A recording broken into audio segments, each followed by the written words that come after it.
tertúlia. Meu boa tarde aí para todos e todas. Hoje é dia 18 de abril de 2010, domingo. O verbete é o 1541, 3 páginas, 33 logias e 7 máximos. O dia 18 de abril, durante muitos anos do Brasil, era o dia do livro. Eu quero só lembrar para vocês, isso depois mudou, mas durante muito tempo foi. Agora, tema, consciex pesquisadora, a especialidade, intermissiologia. Definição, a consciex pesquisadora é a consciex, ou consciência extrafísica, aluna de curso intermissivo, principalmente no período de observação das vidas das consciências, preparando-se para o próximo renascimento intrafísico em plena fase pré-ressomática. A didatopensenidade, a autopensenidade da intercompreensão multidimensional. As instituições conscienciocêntricas na condição de campi dos cursos intermissivos. A comunex interlúdio. A consciex convivendo, acompanhando e testemunhando a exemplificação da vida intrafísica da consciência sensitiva assistente, a fim de entender e renovar a própria necessidade evolutiva. A autoconstatação testemunhal extrafísica. A existência onipresente da paraplateia. A vida pessoal multidimensional como sendo o principal curso explícito ministrado através dos atos diuturnos. A atuação evolutiva da consciência peça discreta e autoconsciente do max-mecanismo interexistencial multidimensional. O encontro das consciex pesquisadoras com projetor lúcido. Agora, na argumentologia, nós falamos na caracterologia sobre 3 categorias básicas de consciex, que dizem respeito ou relação com o tempo.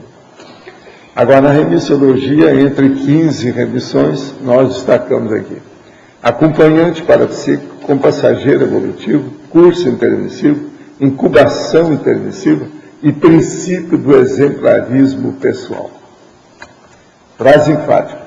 A identificação da existência das consciex pesquisadoras apresenta enorme relevância para a consciência lúcida, intermissivista, cognopolita e estudiosa das interações interdimensionais. Você já identificou alguma consciex pesquisadora no próprio entorno holopensênico? Tal parafato trouxe esclarecimentos evolutivos para você? Vocês estão vendo que esse verbete, ele é pequenino, mas resolve. Tipo pílula de vida do Dr. Rossi. É só 3 páginas, está tudo sintetizado aí dentro de poucas palavras que a gente conseguiu. Agora, pergunta. Além de estar em ótimo condicionamento holochacral e de procurar ser um exemplo cosmoético a ser seguido, quais outros métodos predispõem que tenhamos consciex pesquisadoras no nosso entorno holopensênico? Como podemos ter mais encontros lúcidos e relembrados com essas consciex nas nossas projeções? Alguma técnica específica? Olha, o melhor que tem é a TENEPS, né? Que a TENEPS é a prática do EV assistencial, diário, permanente, e há uma tendência evolutiva do trabalho com um amparador de função. Então, isso pode ajudar a pessoa a desenvolver parapsiquicamente mais rápido. Gostaria que comentasse sobre Ercílio Mais, o médico do Paraná, que psicografou os livros do Ramatiz nos anos 60. Você tem notícia dele na vida extrafísica e na vida física o senhor o conheceu? Olha, eu não tenho notícia do Ercílio, não. Na vida intrafísica, às vezes eu tinha notícia dele, certas coisas, através de um advogado, que era muito amigo dele, o Dr. Sebastião.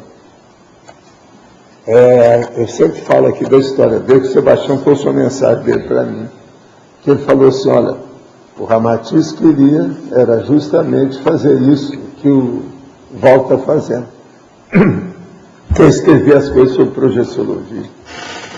Isso ele sempre falava, mas eles nunca chegaram numa coisa dessa. Na última vez que citou a Umbanda, transpareceu que somente Guerceg são orientadores dessa religião. Não, eu não falo isso não, meu negócio é mais sério, é mais abrangente.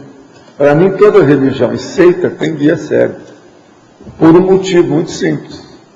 Você já viu alguma religião que seja universalista? É tanto que eles criaram até um nome, quando é universalismo de religião, é ecumenismo, não é isso? Quando junta a reunião ecumênica. Por quê? Cada um tem uma faceta. Eles são facciosos e sectários. Sendo assim, ele é cego. Os amparadores são universalistas. A gente não pode esquecer isso nunca. Há uma diferença enorme. Não adianta querer fazer maquiagem com seita e religião. Não adianta. Não é lógico. Gostaria de saber se existe a possibilidade de algum espírito superior, não sendo guia cego, realizar trabalhos de crescimento e caridade por um período determinado, com alguns grupos religiosos, tendas ou seitas, a fim de realizar a progressão dos irmãos menores que se encontram em tal estabelecimento. Poderia comentar sobre o assunto? Sim, eles ajudam. E outra coisa, a reurbanização da terra está sendo feita. Eles ajudam para ver se a pessoa sai de lá. Dá um jeito, encaminha para um nível melhor. Coloca, inclusive, nos cursos intensivos, dá alguma tinta, vestígio, lampejos de universalismo, de mega fraternidade. Isso tem, mas veja, isso são amparadores. Eles não estão dirigindo e nem orientando aquela... Eles estão acabando com a religião, com a seita, com os religiosos e com os sectários. Seita é que dá sectário. Toda religião é sectária. Ela tem um Deus particular dela. Gente, religião, vamos e venhamos. É um curso pré-maternal, é o que eu falo. É uma coisa primária. Dogma é lavagem cerebral, gente. Vamos entender. Não adianta forçar a barra. E aí, ó, são todas as religiões. O negócio é muito sério. Eu vou trazer qualquer hora aqui o processo da complacência religiosa. Eu vou trazer de 3 religiões os problemas de complacência errados que eles têm. 6 religiões. Eu tenho lá já. Complacência religiosa. Qualquer hora eu vou trazer, porque agora está na moda esse negócio da religião, nesses dias. Né? Há pessoas que têm o mesmo pensamento instantaneamente, intuições sobre o estado pensênico de outros, enfim, possuem uma espécie de telepatia. Seria esse um princípio de consciência esse? Visto que se trata de um mecanismo simbólico, olha, tudo quanto é transmissão de pensamento, ou como diz lá na gíria, transimento de pensação, tudo isso é o início do princípio do começo do consciencioso. Mas isso não traz nada de bom, e nem de esclarecimento nenhum maior. Por quê? Consciencioso, ela corre consciência. O negócio é mais sério. Então, é uma paratelepatia, uma mega telepatia, a coisa é muito mais séria. Desde que comecei a estudar e assistir às tertulias, sinto como se um nó estivesse sendo dado em minha mente, com assediadores tensionando as pontas desse fio de consciência ao máximo. Isso aqui é reação da tertúlia. Tenho tido dor de cabeça, peso dos pensamentos e problema de saúde, mas os EVs têm me aliviado. Porém, por pouco tempo. Estou inscrito no CIP e no CPC ainda esse ano, no Rio de Janeiro. E fora os EVs, o que devo fazer imediatamente? Olha, confie em você. Os EVs vão ampliar isso aí. E os amparadores vão substituir esses assediadores em cima de você.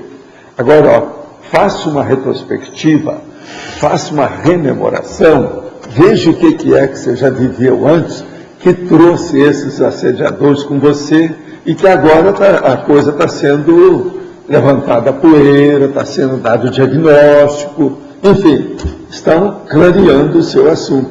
É preciso ver o que é.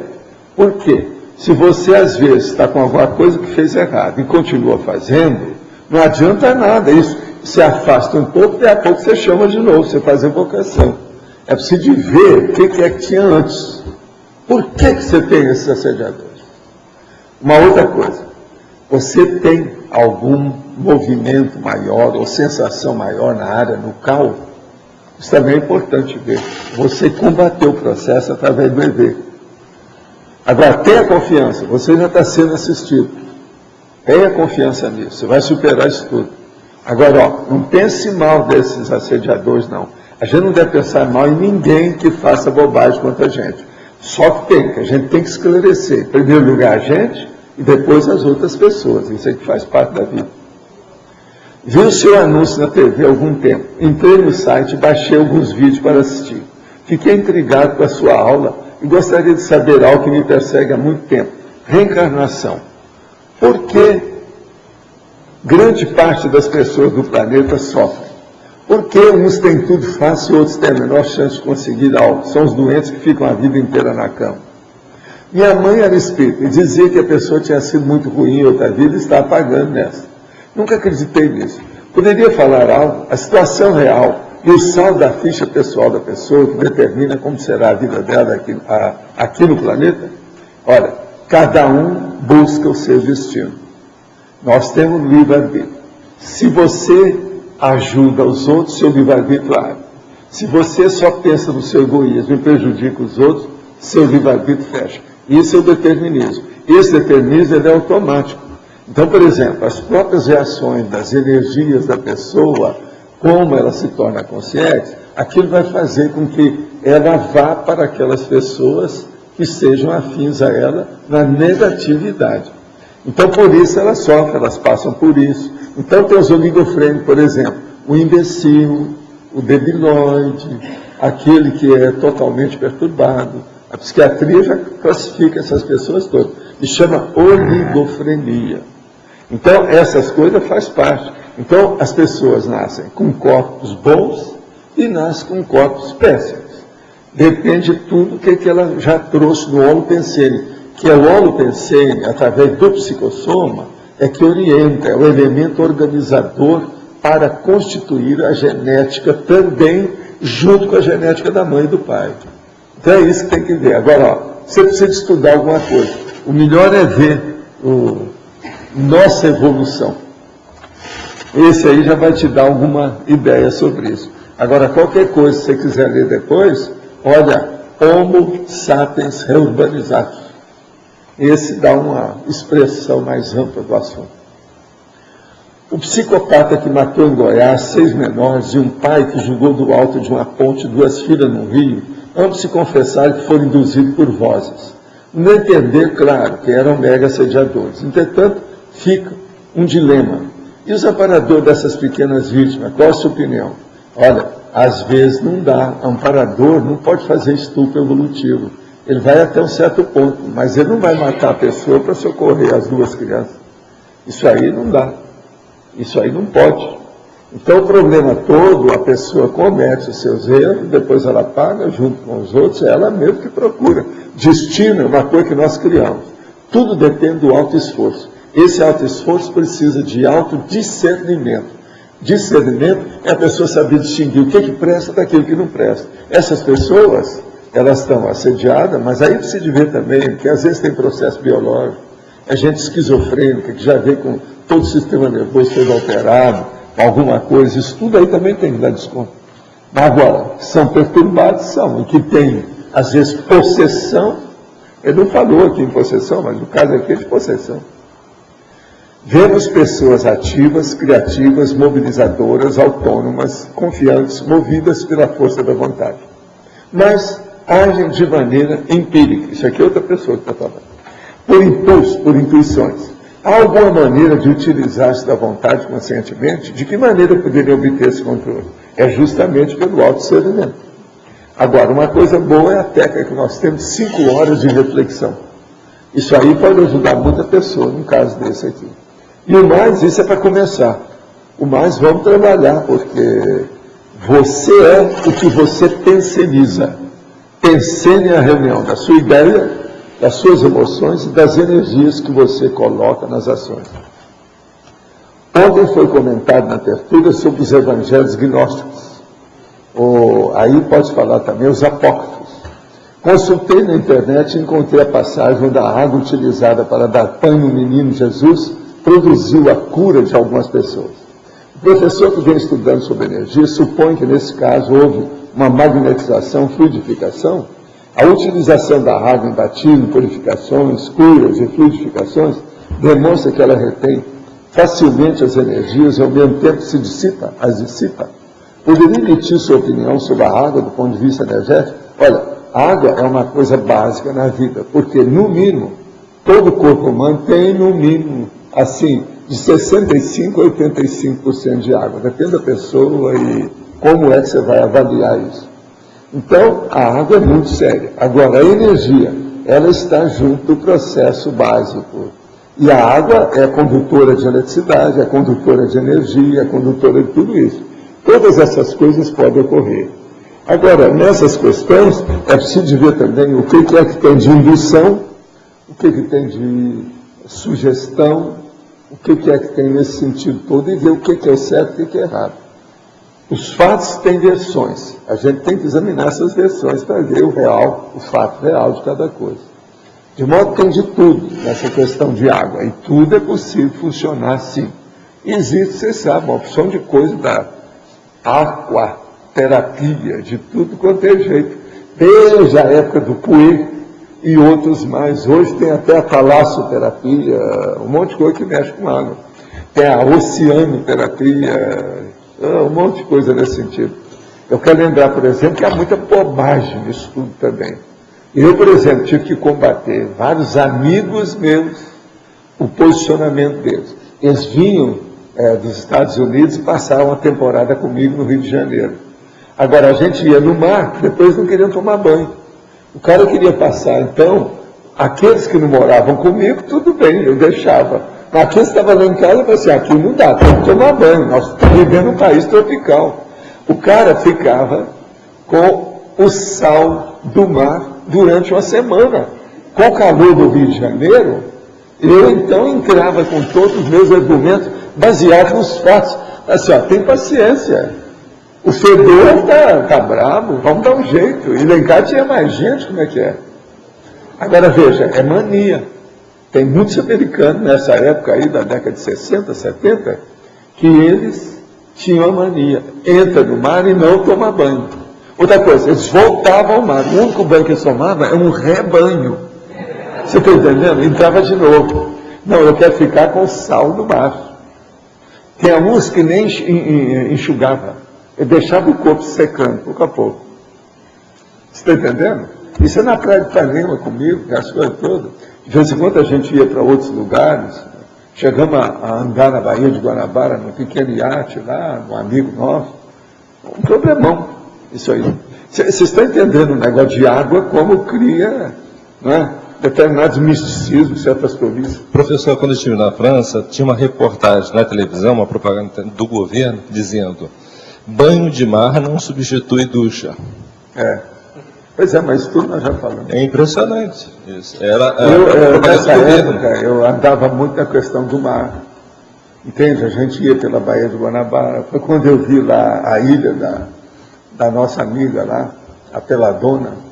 E quando nós fomos lá, só tinha cachorro. Tinha um monte de cachorro que estava na ilha, e eles tudo com fome, tinha que levar comida. Uma opção de coisa. Eu rodei muito a Baía de Guanabara para ver as coisas disso aí, atender gente. Então. Agora aqui, o IPC convida para a Escola de Projeção Lúcida. O que é a Escola de Projeção Lúcida? A Escola de Projeção Lúcida é uma iniciativa do IPC na formação de projetores lúcidos, no fortalecimento do mapa pensando da projeciologia, através de uma série de classes teóricas e práticas. 1% teórica, 99% de prática, sobre a projeção consciente. Agora, os módulos básicos. Autoconscienciometria, 2, autopesquisa projetiva, 3, autodomínio do energossoma, 4, interassistencialidade. A próxima turma é no dia 20 de 4, quer dizer, depois de amanhã, terça-feira, depois de amanhã, terça-feira, horário das 19 às 22 horas. O local é o Centro Educacional de Autopesquisa do IPC Infos. As informações é o telefone 453028-0282 453028-0282 de segunda a sexta das 15 às 18 horas. Vale a pena quem está interessado na projeção a ver esse processo. Uma outra coisa, eu quero falar para os teletertulianos hoje uma coisa séria. Nós aqui em Foz estamos precisando de médicos. de múltiplas especialidades, tudo quanto é tipo. Já tem comigo mais de 40 que estão trabalhando aqui na CCCI, aqui na Cognópolis. Mas o próprio prefeito, que é meu amigo, já pediu isso, e também o secretário da Saúde, que eu encontrei com ele aí ontem, eles também estão pedindo para nós vermos. Você aí, que é internista, que é médico, não está fazendo nada na vida, ou que ainda não decidiu a sua vida, venha para Foz, que aqui tem trabalho para vocês. Vocês lembram que o nosso Dr. Paulo me pediu uma vez para pedir mais médico? Eu já falei que uma vez, mas agora estou repetindo, porque o nosso amigo pediu, o secretário agora me pediu essa semana, estava falando que estão precisando. Que estão ampliando o processo de saúde aqui e o problema de educação. Educação, nós já temos mais de 100 professores aqui trabalhando conosco. Agora, médico, só tem 41, é muito pouco. Tem que arranjar mais. Entendeu? Tem gente que está querendo vir aqui. Um dia desse teve um que esteve aí comigo e falou que viria para cá. Quando eu expliquei isso, vamos ver. Agora, eu quero dizer que ontem foi o lançamento do Vila Consciência e do Mega Centro Cultural Loteca, com a presença de vários secretários aí do município e do senhor prefeito, o doutor Paulo McDonald. Eu estava feliz porque eu encontrei também com a Tuti, que é a senhora dele, que é a nossa primeira dama. Ela estava muito feliz, satisfeita lá da história, há muito tempo que eu não a via. Eu gosto muito dela, ela é de origem alemã, a cabeça, sabe? É a mulher do Paulo. Agora, então, eu quero dizer para vocês que ontem, aqueles que estiveram lá viram, foi um sucesso, o lançamento da história. Teve lá o nosso amigo, o Magela, que fez todo mundo rir. Eu desopilei o fio com o que ele falou. Muito embora ele seja um pouco assim, meio pejorativo, meio grosseiro nas piadas dele. Mas, para ser popular, no Brasil tem que ter essas coisas mesmo, a gente tem que dar um desconto, não é isso? Agora, que eu ri um monte de piada dele, tudo sobre a cegueira dele e as outras coisas, é o máximo. Agora, uma das melhores que eu gostei foi ele. Não, o negócio é o seguinte, falaram que no Brasil tem só eu como cômico, mas ultimamente não é mais, agora eu tenho um colega, agora nós somos dois, o presidente Lula, ele também é um cego cômico, terrível, terrível. Essa do presidente Lula, aquele nosso amigo que não gosta que a gente fala dele aí, vai achar ruim. Mas veja, é o Geraldo Magela. Eu estou apenas repetindo a piada dele. Foi uma gargalhada geral. Foi uma das coisas que eles riram mais ontem, que eu vi lá. Eu estava percebendo assim, qual era o gargalhadômetro, qual que era o risômetro. Esse aí foi uma das mais fortes que tinha. Agora, gente, falando aqui para a turma do livro, mais uma vez, de vez em quando eu trago, é o seguinte, a evidência da imortalidade pessoal é trabalhar na obra interassistencial, escrita de vida em vida, ou pelo auto-realizamento multiexistencial, que é o que eu venho falando aqui o tempo todo. Isso é a imortalidade pessoal da pessoa, porque ela vai viver além de uma vida. Depende dela, como é que é. Agora, outra coisa também, você está escrevendo um livro, tem uma pergunta cretina para vocês aqui hoje. O seu livro tem conclusão? Isso é muito importante a gente perguntar no livro. Que às vezes o cara faz livro, escreve, chega no fim e não tem conclusão nenhuma. Não falou nada. Entendeu? Então é muito importante isso aí. Agora, outra coisa séria. Sobre esse negócio de religião, tem aqui um anúncio que mandaram para mim, da Folha de São Paulo, do dia 16. É anteontem. Caderno Cotidiano, página C2. A articulista é a Bárbara, aquela Bárbara Gantia, ou Gância, né, que eles chamam, né, da Folha de São Paulo. Folha de São Paulo. Caderno Cotidiano, página 102. O artigo dela está falando sobre o crime asqueroso da pedofilia e do bullying da igreja, quer dizer, o bullying da igreja, que o Papa está passando uma saia justa. Quer dizer, até o Papa tem saia justa. Então eu vou ler só um trecho do artigo para vocês. Essa é uma bomba. Eu quero só ver o que vai dar isso, porque o negócio é em setembro. Para mim, eles vão ter que articular muita coisa para acabar com isso aqui. Mas escuta só isso. Dois dos mais conceituados intelectuais ateus de nosso tempo, o Richard Dawkins e o Christoph Hitchens, afirmaram nessa semana que estão estudando uma maneira legal de pedir a prisão do Papa Bento XVI por crimes contra a humanidade, assim que ele pisar na Inglaterra em visita oficial em setembro. Na visão deles, o Papa teria acobertado casos de pedofilia quando cardeal. Deve ser julgado como cúmplice e não tem imunidade diplomática, já que o Vaticano não é um Estado representado na ONU. Agora é a pergunta, parece extremo? Bem, do ponto de vista das centenas de milhares de vítimas de estupro praticados por padres ou aos olhos homossexuais, que para a igreja não passam de aberrações, nem tanto. Gente, essa é terrível. Mais uma vez, eu quero falar para o telepeculiano, que eu estou lendo aqui, artigo da Folha de São Paulo. Eu estou reproduzindo. Não venha falar que é fajuto, que é apócrifo, vovozinha, que não é. Eu estou dando tudo aqui, ó. Folha de São Paulo, Caderno Cotidiano, página C2, dia 16/4. Agora, gente, isso é uma bomba. Eu estou de olho em setembro para ver o que vai acontecer com isso. Realmente é um negócio para a gente seguir, observar, examinar o que é que vai ocorrer. Vocês não acham que é uma coisa séria? Hein? A Bárbara Gantia, ou Gantia, ela parece que isso aí é de origem italiana, né? Gantia, do jeito que escreve, do jeito que pronuncia. Agora, gente, quando um bichinho morre, vem amparador buscá-los, qual amparador? Onde eles vão?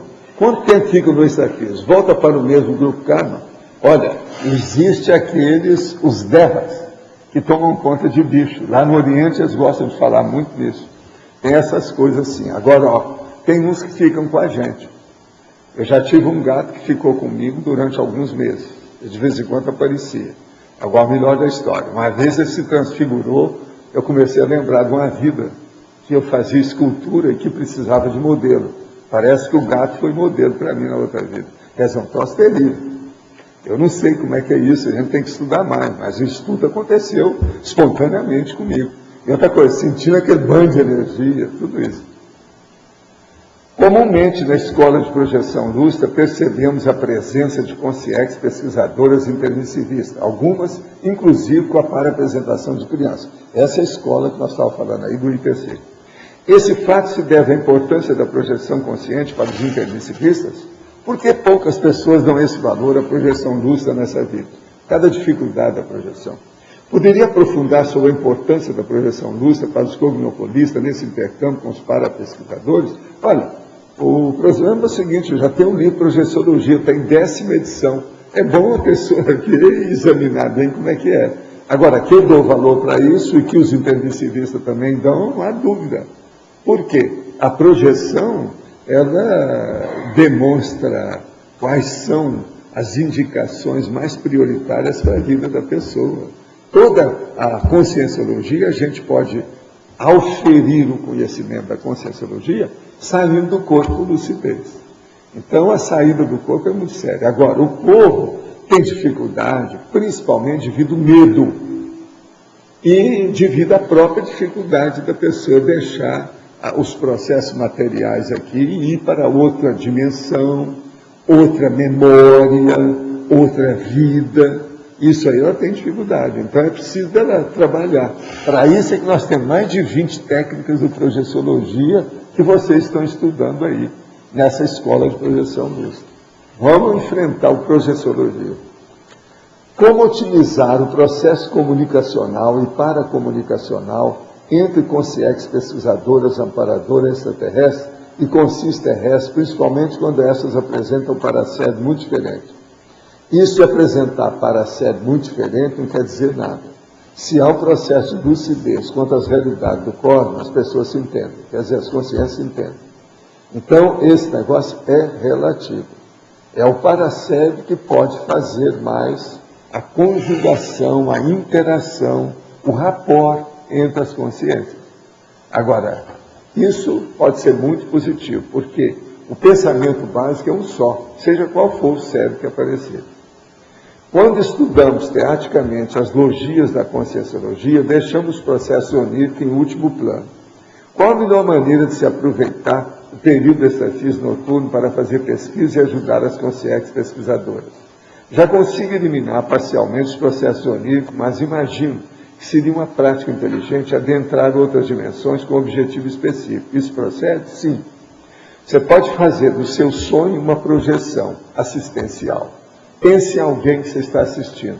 Saia do corpo e vai lá para ajudar. À distância. Aproveito para dizer que os comentários feitos em blog não têm embasamento para derrubar o que o senhor ensina. A verdade é que o senhor prega não agrada quem quer viver senão enganado e conduzido pelo feito marionetes. A conscienciologia não foi feita para agradar, e sim para esclarecer. Quem viveu, quem dessomar ou quem ressomar, verá. Obrigado pela parte que me toca. Nós estão querendo me defender aí, tudo quanto é jeito, vocês estão vendo. Agora, gente, eu queria dizer para vocês que hoje nós temos 4 visitantes. Ó, olha lá, do nosso amigo que está lá com aquela camisa verde, e aqueles outros 3, que são vizinhos nossos aqui, parece que é de uma área aqui, da área rural nossa, não é isso? Esse sítio tem aqui, de modo que umas palmadas para os 4 aí.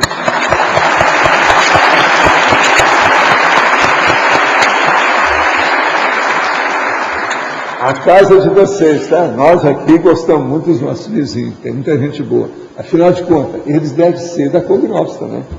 Porque é tudo pertinho aí, é a Cognópolis, é o nosso bairro aí. A gente vai ter a entrada para esse bairro, né? Você sabe, um poste vai ser feito aí na estrada que desce. Vocês moram aqui perto? Como é que é? Primeiramente, obrigado. A gente mora aqui num bairro que dá entrada entre a Avenida das Cataratas, que dá entrada para cá, que se chama Bonita Garibaldi, que no caso é um bairro de alguns pioneiros da cidade, né, como é o pai do meu sogro, que tem aquela rua, que se chama Francisco Fogaça, que é o nome do pai do meu sogro, e a gente reside lá. Ele já reside na Vila A, mas foi graças a Selma e ele que a gente veio conhecer e ter uma noção melhor até do que a gente ouvia falar.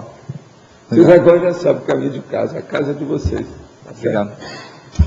Professor Valdo, Sim. B aqui em cima. B. Na página 38, em parafatologia, na terceira linha. O senhor poderia ampliar o item a consciex convivendo, Acompanhando, acompanhando, testemunhando a exemplificação da vida intrafísica da consciência sensitiva, assistente, a fim de entender e renovar a própria necessidade evolutiva. O que você quer? Está tudo claro aí. Está claro, mas o que eu quero entender é assim, o que faz um ser o exemplo da outra, intrafísico e a extrafísica, a consciex com o intrafísico, é a necessidade semelhada de superação, para a superação? Não, o problema todo é o seguinte. Não tem jeito da pessoa viver a vida humana sem uma plateia extrafísica. Quando vem uma plateia que está interessada no que a pessoa está fazendo, e ela não é assediadora, nem é consciência, ela não é consciência energívora, isso é o máximo. Então, seja o que for, quem tem mais chance, vai lucrar mais com essa, vamos dizer, presença extrafísica, é a própria consciência. Por quê? Ela está agindo através do psicossoma e está vendo uma coisa que ela não conhece, que ela tem que enfrentar. Então ela começa a examinar a gente aqui para ver os exemplos que nós estamos dando, os defeitos da gente, os trafares, os trafores, o que ela pode fazer para evitar. Então, por exemplo, ela vai olha a sua proex, se bate com a dela, bate. Então ela começa a olhar suas bobagens. Não, isso aqui eu não vou fazer. Entendi. A Beth está fazendo uma besteira nisso. Mas veja, a Beth fez uma coisa muito difícil nisso aqui. Isso aqui eu tenho que imitar. Então ela vai querer ver. Então, vocês todos são cobaias, espelhos dessa turma toda. E aqui todo dia tem gente. Eu já falei aqui, que uma vez eu procurei auscultar com calma, tinha muito mais gente extrafísica do que intrafísica aqui no Aterfúgio. E era todo mundo que tinha passado pela interlúdio que estava aqui de urubu-observação extrafísica. Está tudo de olho na gente para ver como é que faz. Agora, veja, esse tema é muito sério. dentro das coisas que nós estamos fazendo. E para os tertulianos aqui, isso é muito importante. A Cognópolis, os cognopolitas, né? Vale a pena ver. Agora, essa frase que eu falei está explicitando isso tudo. Que o problema aqui, a Consim, ela é assistente. Às vezes, por exemplo, ela pode ser até, no caso, tenepsista, etc. Eles estão de olho, eles veem, então eles entram em contato com o amparador da TENEPS da pessoa, vem um outro que está trazendo essas consciências, conversa com o amparador, enfim, eles começam a ter um bate-papo, uma ligação da história e o negócio é sério. Isso pode ajudar muita gente. Ao mesmo tempo, quando essas consciências estão assim, bem assistidas, com um bom amparador, isso ajuda a gente também.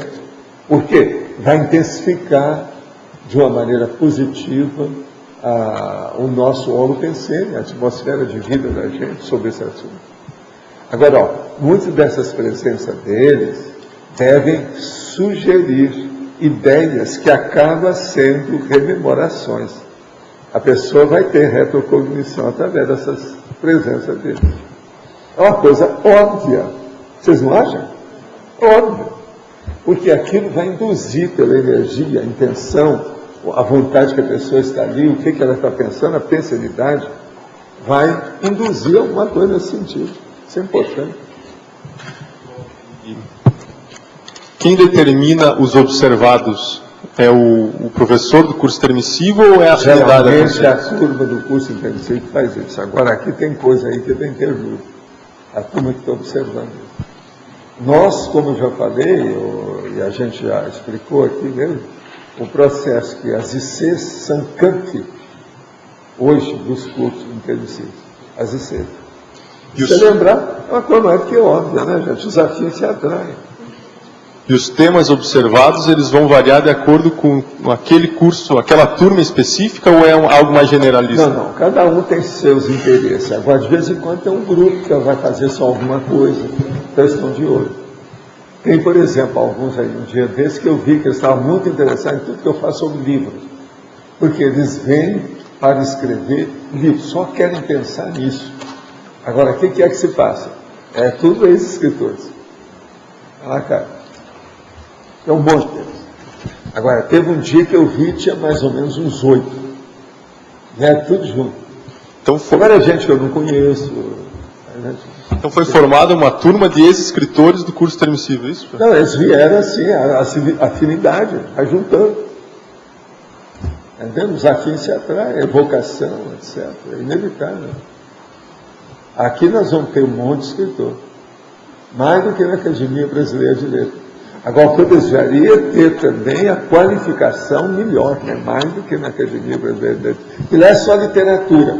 Aqui o nosso processo é de esclarecimento, é TARES. Você sabe, a TARES é muito mais antipática, mais difícil, mais trabalhosa. O negócio não é fácil, muito mais sofisticado. Escrever literatura, você vai descrever. Vou descrever o meu encontro com a minha amada debaixo da macieira, no pomar da madrinha.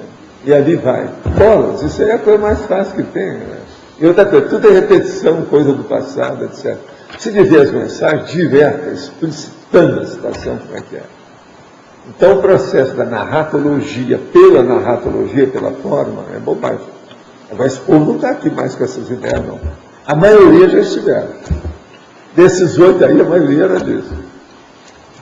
E quanto melhor nós tivermos, mais nós vamos ajudar eles também. Quanto mais lucidez a gente tenha para explicitar os nossos textos, no sentido de clarear os leitores futuros, melhor para todo mundo. Para nós, para eles, para os leitores, para todo mundo. Tem que mexer com o livro. É muito importante isso. Explicitar, ajudar, esclarecer, informar, comunicar.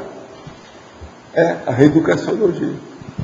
Ronaldo, você tinha citado hoje a questão da pedofilia na igreja, mas só lembrar aí que essa pedofilia já vem de longe, não é só desse papo.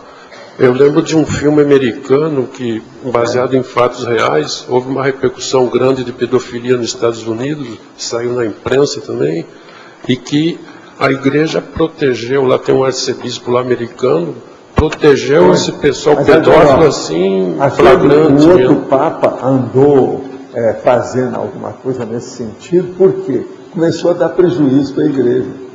A igreja teve que pagar bilhões nos processos que foram movidos contra ela nos Estados Unidos e outros lugares. Então eles começaram, mas agora o problema é que eles estão mexendo em certos locais que eram intocáveis. Esse aí da Alemanha, esses lugares todos, isso aí, ninguém tocava nesse assunto. Desde o processo da Segunda Guerra, aquela coisa toda ficou. Isso agora está aflorando, está vindo à tona.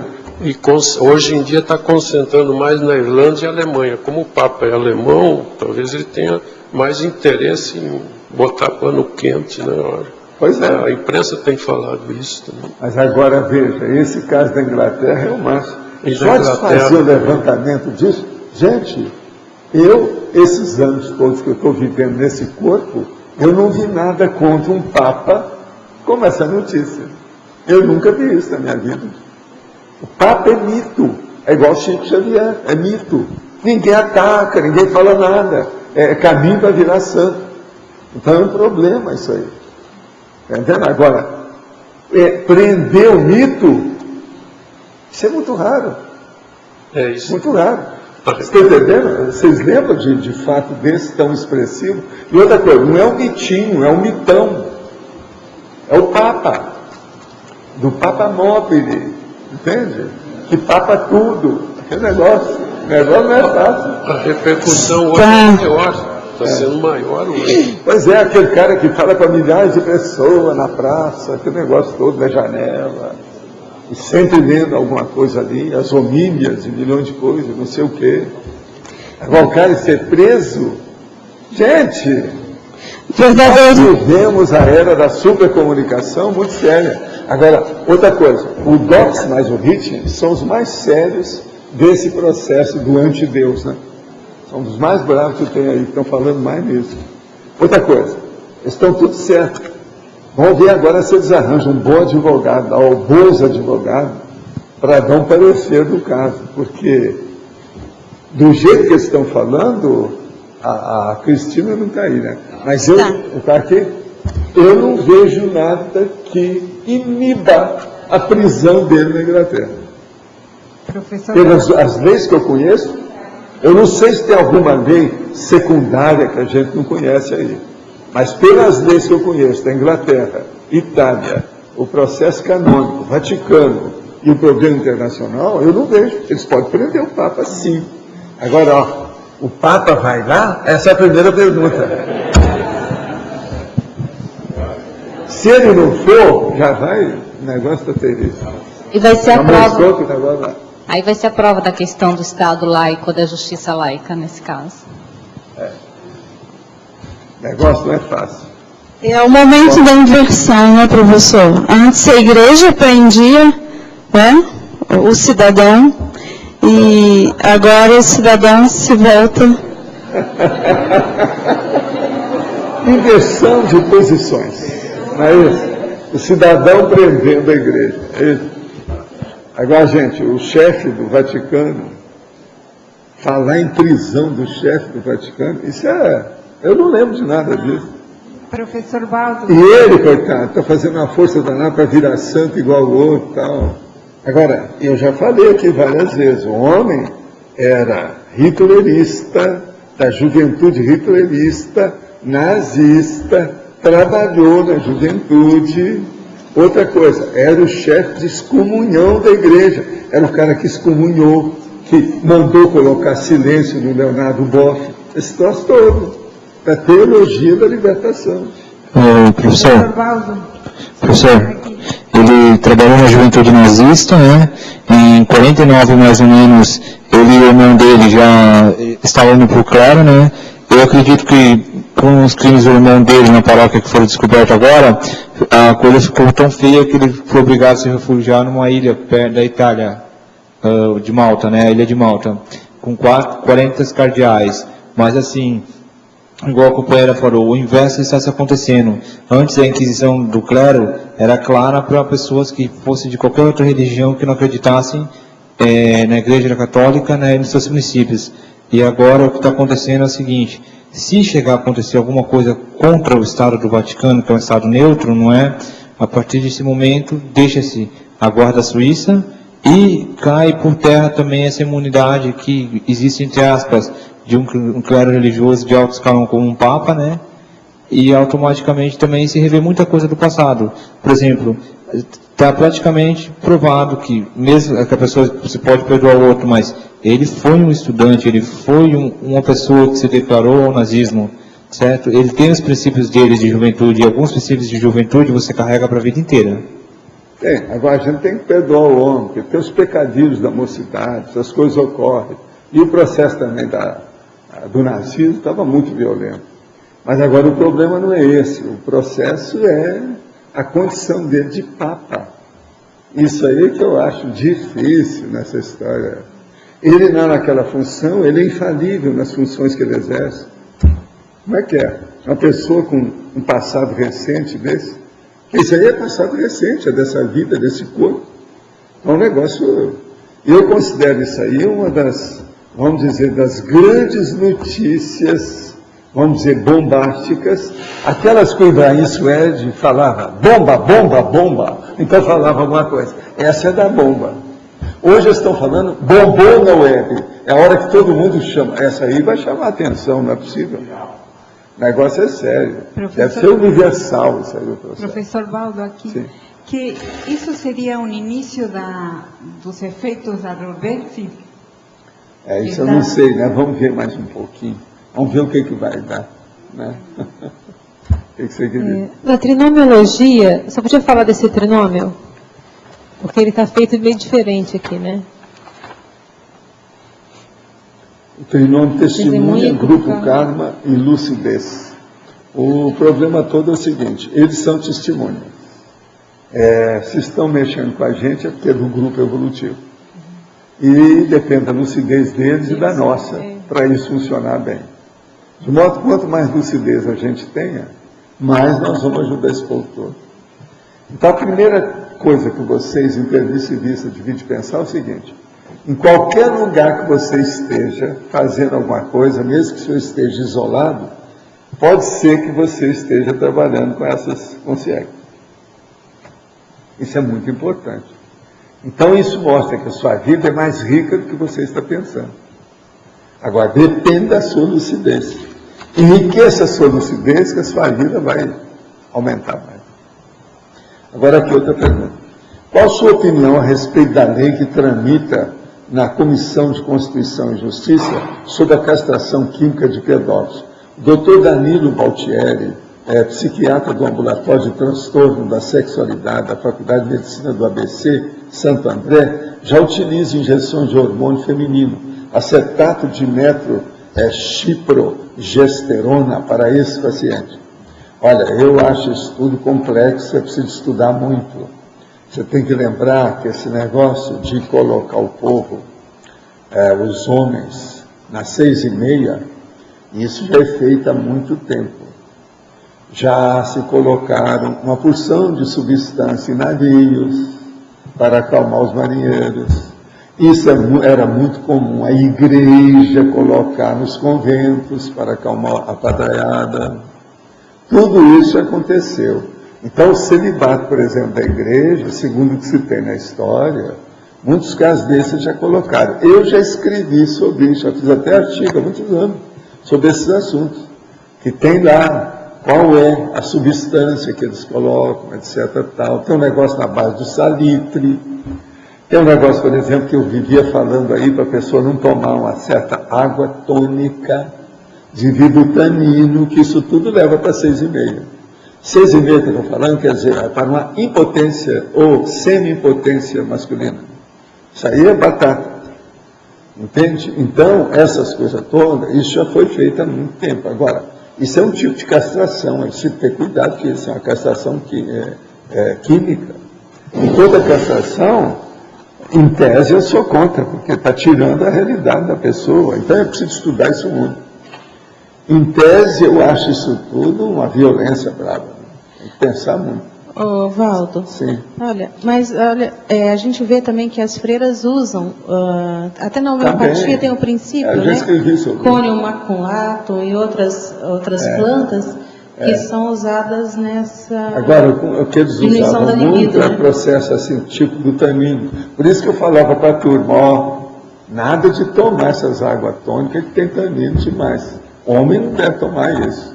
É a mesma coisa. Homem não deve comer aquele negócio do boi. Sabe aquele negócio que tem em cima da corcova do boi? Chama corcova. Hein? Cupim. O cupim do boi. Homem não deve comer a carne do cupim. Eu já falei isso quantas vezes, aqui mesmo, né? Quantas vezes? O processo foi por quê? Porque eles injetam o hormônio no cupim do boi.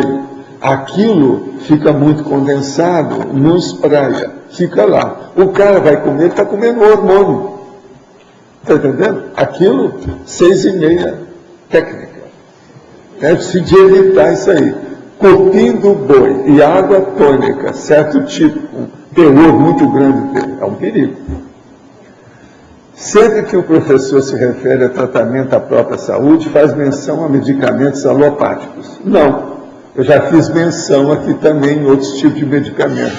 No meu consultório, no interior, eu usava tudo que eu tinha na minha frente. Desde o arco voltaico até a água energizada. Tudo eu usava lá. Agora, outra coisa também. Eu já falei aqui que tem algumas coisas de homeopatia que vale a pena. Outra coisa que eu sempre usei é olhar no olho da pessoa para ver o processo. Vocês sabem como é que chama? Iridologia.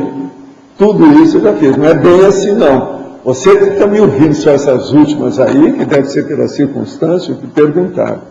Gostaria de saber se entre os médicos conscienciosos e especialistas em homeopatia, ou medicina tradicional chinesa, ou outras terapias não convencionais. O nosso amigo não está aí, aquele que é o maior, que lá dos Estados Unidos, ele voltou, né? O Ricardo. O Ricardo é especialista, super especialista, estudou na Califórnia. Ele está morando no Nordeste. Ele está no Nordeste? Ele está no Nordeste. Aqui em Foz a gente tem o Alexandre Carlone fazendo homeopatia. Tem alguns de outras áreas fazendo Luiz Exposto.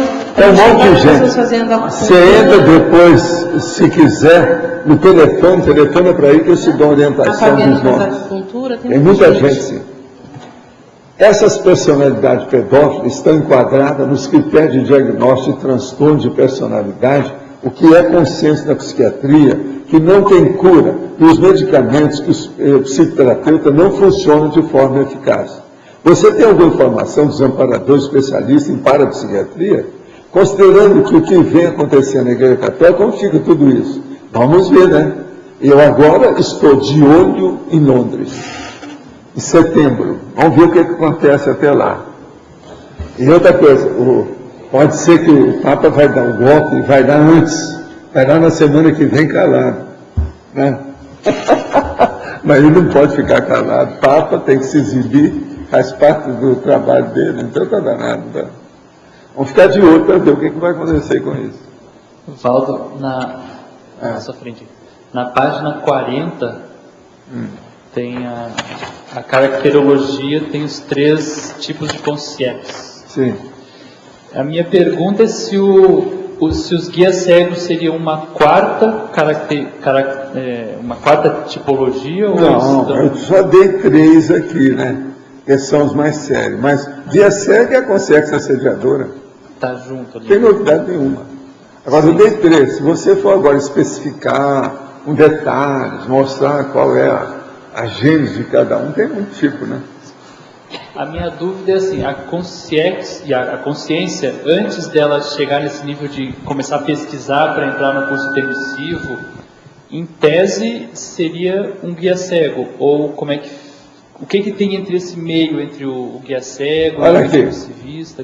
Todo mundo que ainda não vamos dizer, em um nível de uma certa lucidez sobre a inteligência evolutiva, é guia cego para mim. Nós aqui estamos começando a deslindar o que é inteligência evolutiva. Estamos começando a deixar de ser amarote, de ser cego. O problema é a inteligência evolutiva. Agora, veja, tem que responder aquelas perguntas básicas da filosofia. Quem é você? De onde você veio? Para onde você vai? O que você está fazendo aqui?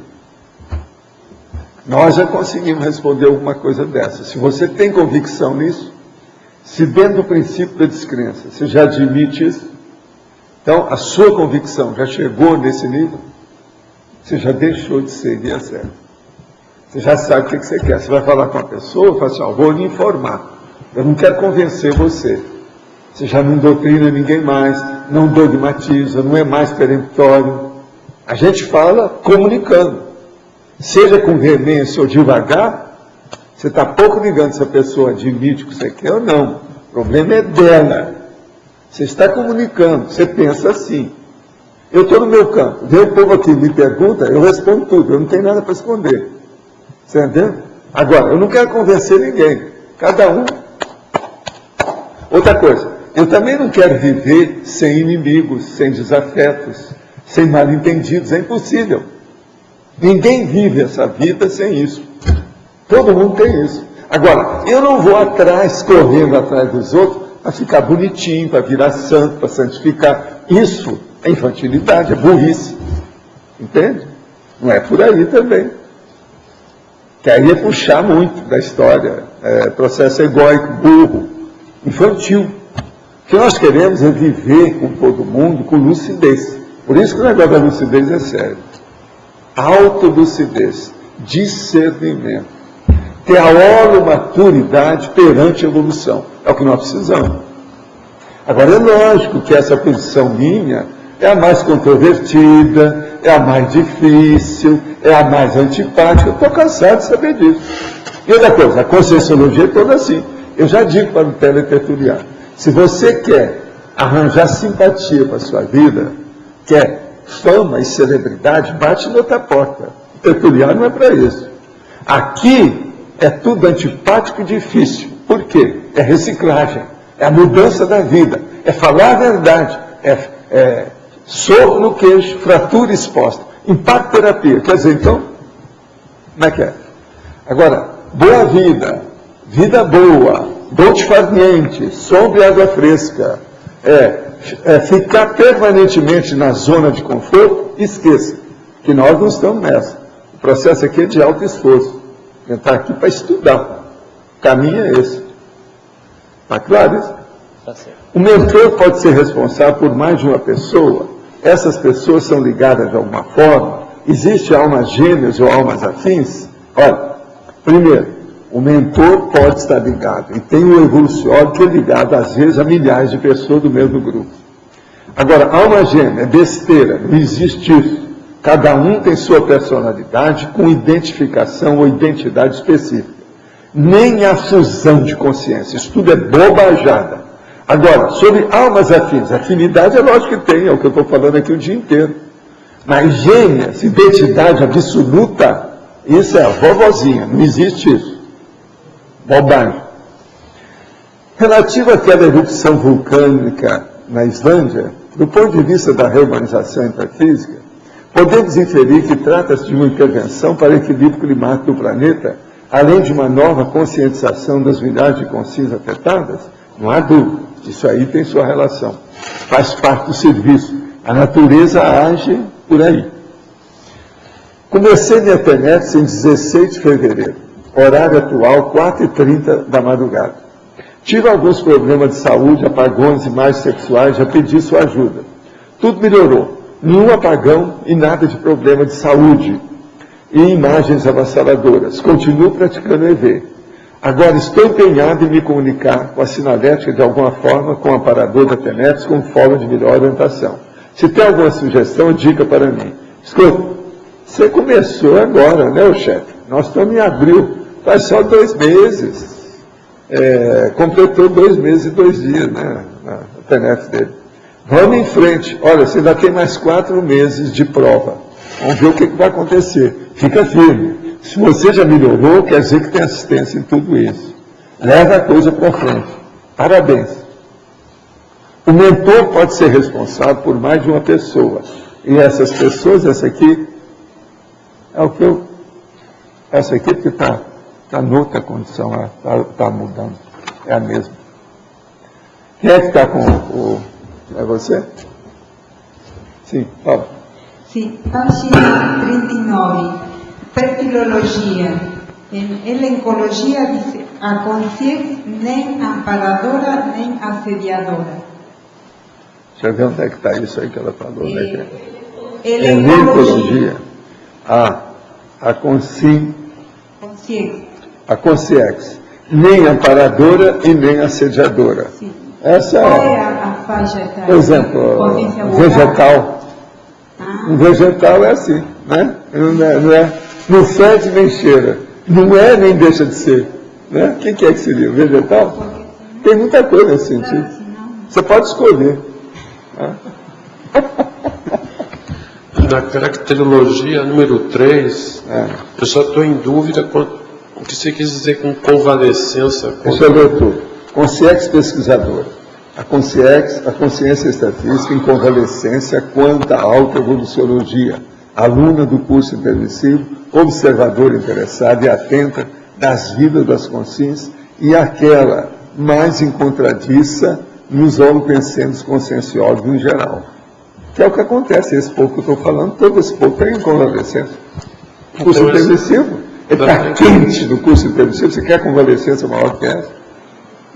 Então, convalescência do quê? Eu não entendo. Convalescer das bobagens do passado, que ela agora está retificando, está recebendo o impacto como você recebeu do curso intermissivo para ver se melhora, a reciclagem, a renovação.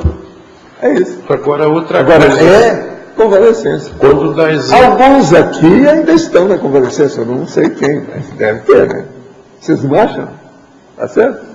A outra dúvida é a seguinte, a consciência pesquisadora, por que ela se enquadra só nesse perfil? Porque a consciência pesquisadora, ela pode, na escala evolutiva, ela vai ser sempre pesquisadora. Tá, mas essa aí não, ela é uma técnica. Elas estão de olho aqui, estão fuçando a nossa vida, vendo tudo quanto é tratado, você quer mais pesquisa do que essa? Mas aí você quis realçar... Ela está investigando a sua vida de mafioso, tudo. Presta atenção, como é que fica isso? Pelo que eu entendi, você está realçando esse perfil que é inicial, é isso? Porque depois ela continua. Tá certo. Isso. Você pescou bem, é isso aí. Agora, o que eu vejo é o seguinte, essa turma está investigando a vida da gente, eles são pesquisadores mesmo, o negócio é sério. E é positivo, o melhor é isso. E outra coisa, eles têm superintendência, quer dizer, tem amparadores extrafísicos com eles. Tem os líderes desse trabalho interassistencial. Então isso aí é muito potente, muito forte, muito esclarecedor, não é isso? Muito sério. Professor, aqui na esquerda em cima, uma curiosidade. Se há dificuldades recíprocas daqui, para a gente observar o extrafísico e do extrafísico para a gente, como é que é determinada essa condição e como que os amparadores fazem para que ajude as consciências a nos observar? Aquilo é aquele negócio do pular corda que eu falo, que isso aí era muito usado nas questões de comunicação de consciência com consciência. É pular corda. Vem um superintendente, que é o amparador de função, junto com a consciência que está aqui. Ele pega uma ponta da corda e o outro pega a outra ponta da corda. E vem a consciência e pula a corda. É assim que há o problema da interação. Se ele entrar no ritmo e souber pular a corda, ele vai entender tudo.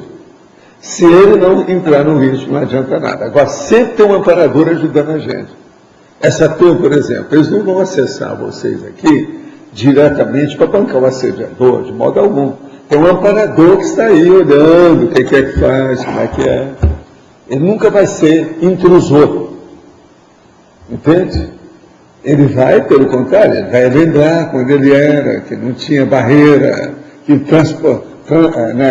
ele passava por cima, sobrepujava tudo isso e fazia o que dá a entender. Com o curso intermissivo, já começa a pensar, já há uma ponderação, a coisa muda. E outra coisa, devido a esse processo do amparador, a condição de, vamos dizer, transmissão de ideias, de pensamentos entre essa consciência, que é o aluno atual do curso intermissivo, e o intermissivista que está aqui ressomado, se faz com mais interação, é mais fácil. O ambiente é mais propício. Entende? Facilita tudo. Por isso, muitas das coisas que vocês às vezes têm ideia, assim que você acha que aquilo foi inspiração do amparador, às vezes foi do amparador por tabela. Que às vezes quem deu a ideia foi um desses alunos do curso de ensino atual. Sabe? Você entendeu a lógica disso? Como é que isso funciona? Agora, o que eu quero é explicitar isso, clarear essa condição para vocês cada vez mais, para saber como é que vocês estão. A maioria a gente fala que tem uma plateia extrafísica, que você tem um auditório extrafísico, que você tem uma chusma de testemunha vendo você tudo. Mas ninguém guarda isso, vai viver a vida como se não tivesse nada. Agora, nós aqui, de vez em quando, batemos nisso para ver se vocês lembram. Que isso é um fato, a coisa está aí. Olha bem o que você está fazendo. Agora, às vezes é um monte, é muita gente. Está tudo de olho na gente. Uma outra coisa, tem alguns que vêm e ficam com algum de vocês. Vem um amparador junto e ele segue você durante a temporada, examina o que você faz, as coisas boas, tudo isso. Depois que ele viu, chegou a algumas conclusões, tirou algum partido daquilo, oriu algum conhecimento, ele vai falar com os colegas dele lá na interlúdio. E mostrar, ó, eu vi isso, por causa disso, por causa... Tudo dentro da área dele, daquilo que interessa. Então, ele vai. O que tem acontecido mais, que eu tenho visto aí, são ex-artistas que estão encontrando com ex-artistas. Entende? São os grandes artistas. Estão se encontrando. Tudo quanto é jeito. Agora eles chegam lá e abrem o olho. Então, isso clareia mais um pouco. Agora, o problema é que ninguém vence isso. Porque, daí a pouco, uma equipe já passou. Aquela estágio deles já foi para outro lugar para ver outras coisas. Então, aparece uma nova geração extrafísica do processo. Entende como é que é? Atualmente já tem gente com mais de uma geração na história. Tem um amparador que já trabalhou com mais de uns 3 já. 3 gerações já passaram por aqui com calma. Calma, que eu estou falando, hein? Calma. Quer dizer, demorando, às vezes meses. Lá o tempo é relativo, mas você tem alguma ideia de quanto seria essa geração? Não, o tempo é relativo, mas a hora que eles chegam aqui, eles são obrigados a ver a variável do tempo nossa, porque a vida humana é baseada nisso, eles vão ter que examinar quando uma pessoa ressoma, já mexe no processo da cronologia humana, não tem jeito. Não, mas seriam meses, anos, dias? Não, isso aí agora varia da necessidade de cada um. Eu só sei o seguinte, eles têm como se fosse um aferimento, tipo prova, exame, mas não é bem igual aos nossos. Mas já tem um aferimento, porque a pessoa já viu como é que está a ficha da pessoa, eles já sabem. Extrafisicamente, esses amparadores captam tudo assim. Tudo tem aquilo que eu falei, que é a super velocidade, a instantaneidade, que é o nome que eu estou usando. Está clareado aí isso. Essa instantaneidade autoconsciencial é muito séria. É a base. Agora vocês veem como é que isso aqui clareia tudo, como é positivo, acaba com todos os conflitos das pessoas. O negócio é acabar com os conflitos. Nós nos entendemos, mas como é difícil. Agora, por exemplo, esse nível aí já é de um bom entendimento. Já é aquilo que eu falo da ponte da intercompreensão. Essa ponte da intercompreensão aí, no caso, é interdimensional. É o caminho. Professor. Então, por exemplo, esse tema de hoje, eu considero importante, por isso que eu estou trazendo ele aqui para vocês. E outra coisa, como eu disse, são 3 páginas, mas é pequenino, mas resolve. Observem bem a situação, o que está escrito aqui.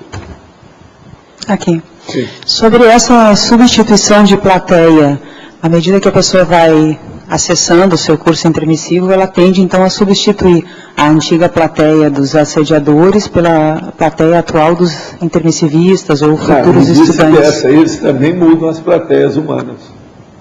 Alguns deles vão até para outro planeta, para examinar como é que é uma população diferente, outra humanidade em outro lugar. Eles também, não somos só nós. A nível de comparação, aqui com os demais. Para dar o impacto da fraternidade, que é o que chama a atenção. Adivinha quem é que precisa, às vezes, de ir mais para outros planetas? Adivinha? Qual tipo de personalidade? Hein? Quem? Hein? Hein? Eu não estou entendendo. Não é poder, não. Religiosos. Aqui, ele matou a charada. São os religiosos que são sectários. A hora que ele vê que o negócio é maior do que ele está pensando, que o paraíso dele está muito mais longe do que ele pensa, que ainda tem que viver muitas vidas para chegar lá, o negócio muda tudo. Então eles levam para ter uma noção maior de fraternidade. Os religiosos têm muitos assim. Agora, esse é um motivo sério.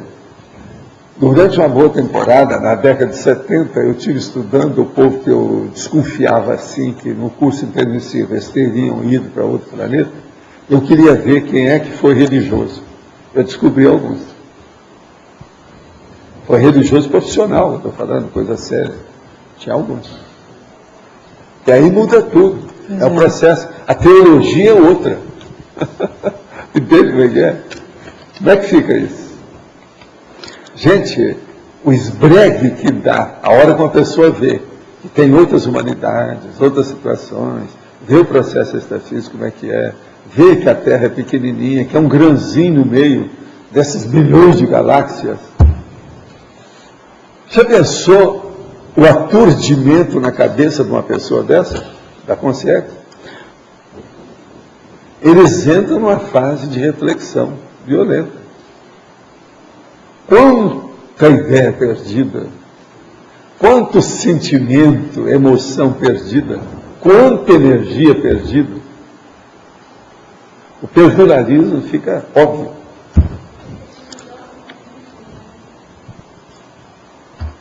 Agora veja o que é, né, o problema do altruísmo, como é que é sério, né, na Terra, né?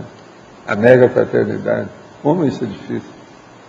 Para sair do egoísmo. E outra coisa, muitas dessas pessoas começaram com melhores boas intenções nisso aí. Não tinham má intenção. Uma pessoa, por exemplo, que entra para a religião, quase sempre está com boa intenção. Uma boa parte desse povo todo, muito boa intenção. Esse é o foco, professor. Essa aqui. Esse aspecto da boa intenção é justamente a linha que vai conectar a pessoa com o curso intermissivo. Mas agora, a hora que eles levam para lá, ela começa a ter discernimento. Acabou a boa intenção. Certo. Boa intenção e boa vontade, o cemitério está cheio de pessoas que dessomaram prematuramente, fora da hora. Só isso não resolve. Pode falar. O laboratório serenário, as pessoas que fazem o serenário, que têm clarividência, relatam muito isso, de que estão sendo acompanhados por intermissivistas, por grupos comparadores. E pessoas que não têm clarividência também relatam que fica lá 72 horas sozinha, mas sente o tempo todo a presença de companhia. Sempre tem gente. Potencializa muito essa percepção. É assim mesmo. Estão vendo? Isso aí corrobora todos os processos que nós estamos falando. O senhor poderia comentar sobre Krishnamurti, já que ele foi uma personalidade peculiar, onde abandonou toda uma organização esperando ele fosse ser um muito especial, e na linguagem da teosofia um avatar, que no entanto ele largou tudo. Ele teria contribuído significativo para Tales? Eu vi ontem o filme do Chico Xavier e não senti o tom de santificação excessivo da linguagem do filme. Pelo que eu entendi, eles focaram mais a biografia de Chico desde criança, até o ponto dele sair da cidade de Pedro Leopoldo. E mais o contato dele com o espírito de Emmanuel, o programa Pinga Fogo e o caso de uma psicografia ter ajudado a absorver o rapaz condenado. Sim. Agora, sobre Krishnamurti, eu já falei muito aqui. Krishnamurti fez uma opção de coisa, um esforço danado. Agora, o erro dele foi um só. É que ele combateu todas as linhas de pensamento humano, inclusive a ciência. Isso é uma bobagem. E outra coisa, ele queria levar tudo para o mental soma, para o corpo do discernimento, mas ele não conseguiu. Por quê? Ele rodou, ele acabou ficando, tudo que diz respeito ao Krishnamurti é a fundação Krishnamurti, diz respeito à pessoa dele.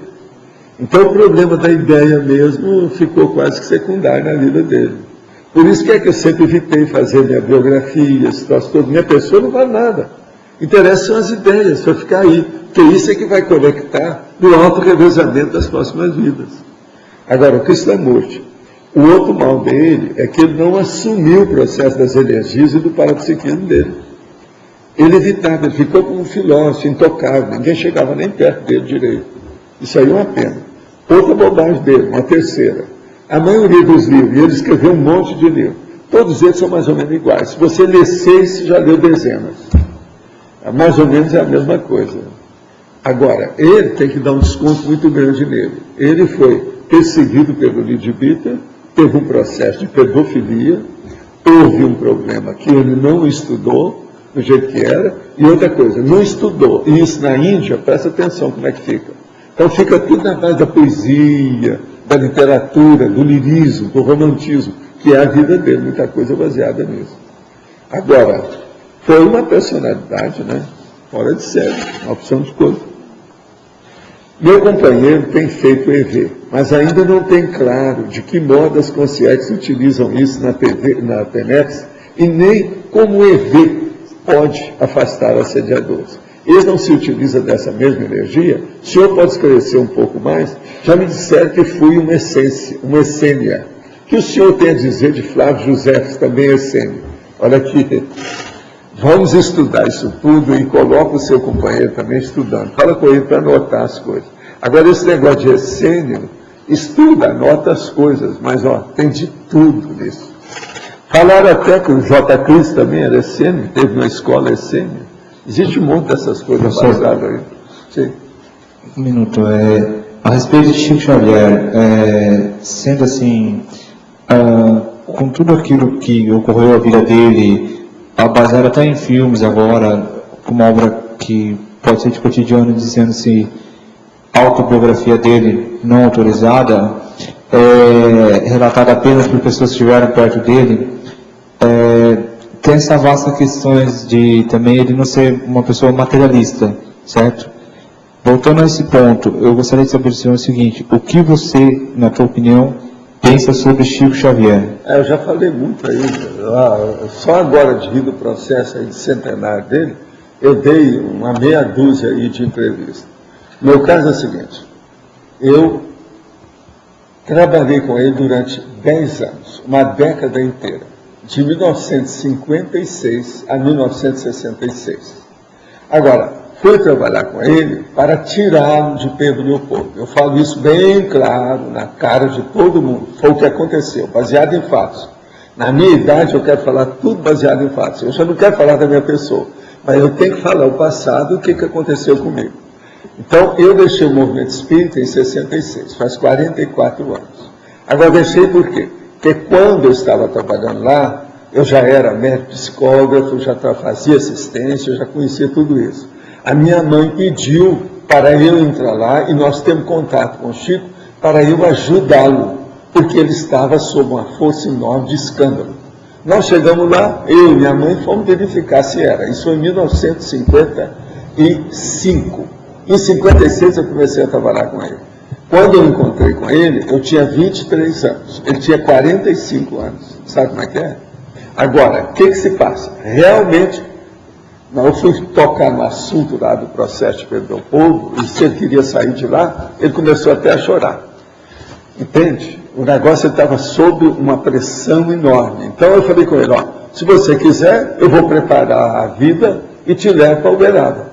Eu faço centro espírita, vamos fazer lá, a gente abre um bairro do jeito que eu fiz aqui, vamos dar um jeito na história. Agora ele então topou. E nós começamos então, como eu era psicólogo, ele também, o irmão já me conhecia, o André Luiz também, nós começamos a receber mensagem, o livro junto. Isso então aconteceu. O primeiro livro que a gente recebeu foi Evolução em 2 Mundos. Tem publicado 17 livros em parceria com ele, eu e ele, que recebemos junto. Livros psicografados. Ele era um psicógrafo, realmente um dos maiores que já existiram, até na Inglaterra, em relação com os outros, todos esses, dos maiores que já existiram. Agora, o que se passa? Ele queria era ser santo. A situação dele toda é um problema do passado, devido à perturbação dele, de vidas anteriores. Então ele queria, de qualquer maneira, fazer assistência aos outros tendo uma condição que ele ficasse totalmente equilibrado, numa condição assim de santificação plena. E ele então imitava os santos. Isso já era dele, era o jeito dele. Ele tinha assim um retrato do J. Cristo, e ele mandava beijo, sempre que entrava, sempre que saía. 2 vezes, assim, santo. Sabe? Então, isso tudo é coisa de santo da Igreja Católica. Ele imitava tudo que podia. Agora, o que se passa? Como pessoa humana, ele era uma pessoa muito boa. Tinha seus defeitos, suas coisas todas, mas ele era fora de série, bem acima da média. E só pensava num jeito de ajudar os outros. A vida dele toda foi assim. E resumo com isso tudo. Com todos os trafalhos dele, quer dizer, todas as coisas, os defeitos, as coisas dele, que ninguém é perfeito, aqui não tem santo, isso tudo é bobagem. Ele, para mim, ele terminou a vida dele muito bem. Ele foi um completista de TACOM, ou seja, da tarefa da consolação. Mas ele não fez a tarefa que é essa que nós estamos tentando fazer aqui, foi por isso que eu deixei o movimento espírita, que é a tarefa do esclarecimento, que é antipática, porque fala a verdade. O Chico não falava a verdade. Ele falava as coisas que consolavam, seja o que for. Isso é tapeação. A consolação, TACOM, é o que o governo faz. As religiões todas fazem isso. Esclarecimento ninguém faz.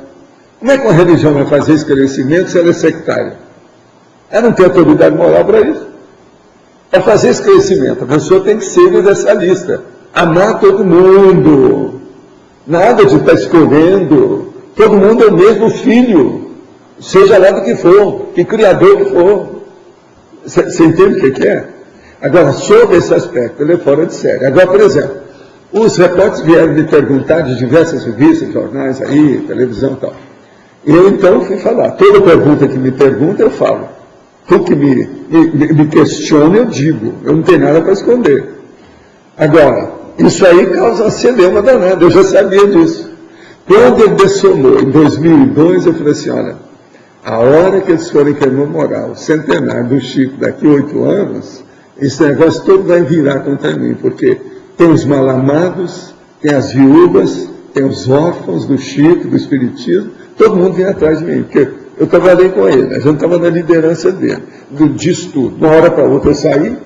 Hoje, eu sou uma espécie assim de bicho-papão do Espiritismo. Pelo seguinte, presta atenção, eles achavam, se eu, naquela ocasião, eu era um líder do movimento espírita, eu estava sabendo tudo sobre o Espiritismo.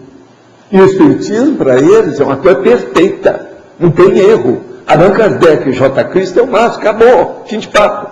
Como é que eu vou dar conta disso, sendo que eu estava sabendo de tudo lá dentro? Então eles falaram, não, o Valca obsidiado, naquela ocasião eu gostava muito da palavra obsedado, está doido.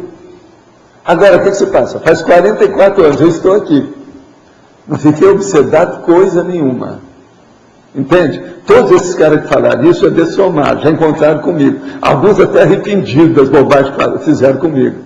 Infâmia, calúnia, invencionice, besteira. Alguns eu já encontrei do corpo. Então eu sei tudo como é que é. Agora, para mim está todo mundo perdoado, seja o que for, o que pensar, essas calúnias, para mim está tudo perdoado. Agora, eu sou obrigado a esclarecer. É a tarefa do esclarecimento. É o que eu faço aqui. A gente procura. Não, meu ponto de vista é esse. Agora, por exemplo, eu estou falando isso para você, eu não quero te convencer de nada que eu estou te falando. Eu não quero persuadir ninguém. Eu comunico o que eu penso. A pessoa pega lá, o problema é dela. Mas eu não vou insistir com ela. Isso aí é dogma. Eu sou contra dogma. Sou contra doutrinação. Você está entendendo? Sou contra tudo que queira inculcar a ideia na pessoa. Para mim, é preciso ter muito cuidado até com o processo de hipnose. A hipnose, às vezes, é inculcação. É um perigo. Por exemplo, tem muitas dessas coisas que eles fazem de hipnose para a pessoa ir para a vida passada. Isso não é o ideal. Por quê? Às vezes o cara que está fazendo a hipnose, ele vai ter lembrança do hipnotizador, da vida do hipnotizador. Entrou na onda de vida hipnose que ele fez em cima dele. Então, tudo quanto é processo de sugestão, nós já temos demais na vida humana. Isso é uma lavagem cerebral. A gente tem que evitar. Você está entendendo como é que é? Agora, Chico, ele é um exemplo da tarefa da consolação. Você entendeu bem isso? Como é que é? Eu penso que daqui para frente ele vai começar a pensar na tarefa do esclarecimento, porque ele sabia disso. Eu mesmo falei com ele, nós combinamos tudo. Quando eu deixei o movimento espírita, eu combinei tudo, as claras com ele, minhas coisas todas, era jogo limpo, tudo carta na mesa, bem claro. Então eu falei com ele, ó, eu não vou te procurar nunca mais, porque, e você sabe, eu vou entrar agora num outro curso, minha situação é mais séria, eu sou, na verdade, um maxi-dissidente, quer dizer, eu vou ser um maxi-dissidente do Espiritismo, eu vou ser um bicho-papão para esse povo todo. Agora, Chico, eu tentei fazer tudo que eu pude para mudar. Mais do que isso, eu não fico aqui. Agora, chegou. É o meu ponto. Por isso eu vou cair fora. Agora, o que se passa? Não briguei com ninguém. Eu nunca briguei com ninguém. Nada disso. Saí fininho de francês, abençoei todo mundo. Outra coisa, várias das instituições que eu ajudei a criar, estão todas elas funcionando, fazendo assistência. Até hoje. Depois de 44 anos que eu deixei aquilo tudo. Agora, o trabalho nosso, eu comecei a fazer, o primeiro livro que eu fiz foi Projeções da Consciência, depois o Projeciologia, depois 700 Experimentos e outros mais, para esclarecer o que era importante. O que eu queria mostrar para o Espiritismo? É que a Tales é superior a Tacon, mas tem que acabar com essa besteirada de seita e religião, que isso aí já chega, a gente fica repetindo o passado. Agora, qual é o meu problema maior? O meu problema maior é que eu tenho retrocognição. Eu lembro de vidas anteriores, mas com enorme nitidez, e tudo encaixado, tudo em prosa. Como é que eu fico perante esses fatos, perante as pessoas? Eu tenho que abençoar todo mundo, não me interessa o que eu penso, o que o outro pensa, o meu problema é comigo. Você entendeu o meu jogo de consciência, como é sério, a minha condição de consciência? É por isso, eu sou o maxi-dissidente do Espiritismo. Max, por quê? Porque eu quero fazer uma coisa superior ao Espiritismo. Allan Kardec está superado, J. Cristo já era, negócio de religião, tudo isso já era. Você está vendo aí, ó, os processos do Papa, essa coisa toda. Outra coisa, quando eu deixei o movimento espírita, eu falei bem claro, olha, isso aqui não vai mudar nada. Essa federação, com Allan Kardec, tudo ultrapassado. Allan Kardec escrevia sobre miasma naquela ocasião, um monte de coisa, está tudo superado, tinha que renovar isso tudo. Como vocês não vão renovar, está tudo estacionado, isso aqui vai virar cada vez mais uma seita cristã. E ó, é o que aconteceu. 44 anos depois, vocês sabem que já teve instituição que estava até criando a teologia espírita, né? Até isso por aí. Então essas coisas existem. Então como é que fica? É um processo de seita mesmo. Pois é, daqui a pouco vai ter. Eles já querem transformar o primeiro santo espírita, que seria o Chico. Esse seria. Agora veja, um dia desse um amigo meu me falou, Valdo, agora o próximo nível dos espíritas é estudar angiologia. A angiologia, ou agiografia, é fazer do Chico um santo igual da Igreja Católica. Então, por exemplo, eles têm que fazer o levantamento dos milagres que o Chico cometeu ou fez, para ver, para ser um santo do Espiritismo. Se já houve teologia espírita, se hoje o negócio está muito cristão, como é que fica? O próximo caminho, realmente, o cara tem razão, seria a geografia. Então, o primeiro santo do Espiritismo seria Chico Xavier. Agora, eu, quando entrei lá, eu falei com ele, ó, você não pode mudar, sua vida é essa, você gosta disso, e isso é muito louvável, é positivo, vamos em frente. Agora, eu não era favorável a nada que fosse tipo farsa ou mistificação. Eu gosto de tudo esclarecimento. Então, é a verdade relativa de ponta. Por isso, eu entrei em conflito com ele, em algumas coisas que ele fazia. Mas nós chegamos num trato. Eu tinha muito respeito por ele. Além de ser mais velho que eu, ele foi a minha mãe na última vida. Entende? Nós temos uma relação de muito tempo. E outra coisa, a minha mãe gostava demais dele, ele gostava demais da minha mãe. Tudo é gente do passado, ó, tudo assim.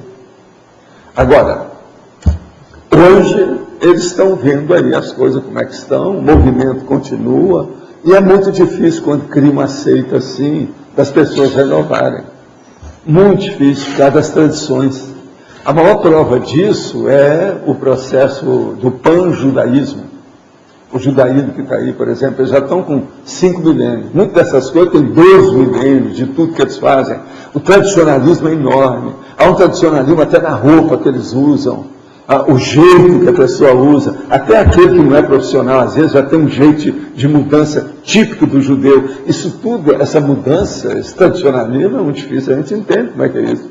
Como é que faz? Então, o Espiritismo já tem 100 e tantos anos, já está caminhando daqui a pouco, né? Vai ter aí 200 anos, 2 séculos, já está começando a criar o processo da estratificação. As camadas da tradição, da repetição das coisas vão ficando. Então, tudo é preciso ver o que vai dar. Você entende? Segundo o Dr. Robert Hare, que desenvolveu a escala Hare, ou Hare, né, que eles falam, para medir os graus de um psicopata, em entrevista para a Veja, ele fala de algumas dessas características. Ausência de sentimentos morais, incluindo aqui remorso e culpa que eles não têm. Buscam somente suas satisfações. Fazem só o que desejam. Se flagrados fazendo algo errado, tentam convencer que está mal interpretado. Mentem e manipulam permanentemente outros comportamentos. São 40 itens dessa escala. Esses padres não são essas com as réus ressomadas? Eles não precisam de ajuda? Será que a irmã não ressomou para ajudar essas consciências tão necessidade de atenção especializada? O que acha? Estou de pleno acordo. Ele foi dar para ver alguma coisa nesse sentido. Vamos ver o que ele faz. Professor, uma dúvida. Sim. B aqui na parte de cima, por favor. Sou visitante de São Paulo, meu nome é Hamilton. Eu gostaria de perguntar ao senhor sobre os intermissivistas extraterrestres. Se eles também fazem os cursos nesse período. Não, atualmente isso aí não. Eles estão fazendo apenas assim um ou outro que vem para ajudar dentro dos extraterrestres que estão chegando. Mas esse povo é uma minoria perante os outros. O processo todo é da Reurbex. São aquelas consciências extrafísicas que foram reurbanizadas. Então, a maioria que saiu dos infernões, que é a baratosfera, como nós falamos. Então, o extraterrestre é coisa secundária nesse processo. O problema é da Terra, é a turma daqui. Agora, de extraterrestre, tem muita gente também desse povo que está sendo levado para planetas inferiores. Entende? Evolutivamente inferiores à Terra que nós vivemos. Devido às condições deles, cada um está sendo. Isso tudo está sendo mexido agora. A Terra, há muito tempo, nunca levantou tanta poeira como atualmente, em matéria de evolução. Esse é que é o caminho. Já fiz 2 projeções lúcidas, porém, isso não ocorreu mais, pelo menos não com lucidez. Por quê? Tenho lido vários livros seus e gostaria muito de adquirir um livro de 700 manobras de energia, mas está esgotado. Moro no interior de São Paulo, como posso adquirir? Eles vão colocar o Max, não está aí? O Max vai colocar isso também na internet, na história toda, precisa ver. Agora, ó, o livro é 700 experimentos da conscienciologia, tá certo? Não é 700 manobras de energia, não. Existe um curso que o Mário dá sobre 40 manobras de energia. Fala aí para ele. Alô? Nós vamos ter o curso 40 manobras que trata de trabalhar as suas energias nas diferentes formas, possibilidades. Esse curso vai ser realizado aqui no CAEC nos dias 15 e 16 de maio e 12 e 13 de junho. Qualquer necessidade de mais informações, é entrar em contato com o CAEC. Gente, o nosso amigo que está falando lá, ele é o secretário da Defesa Social do município de Suzano, é isso mesmo? São Paulo. Hamilton Silva. Gente, seria bom já dar umas palmadas para o homem. Né?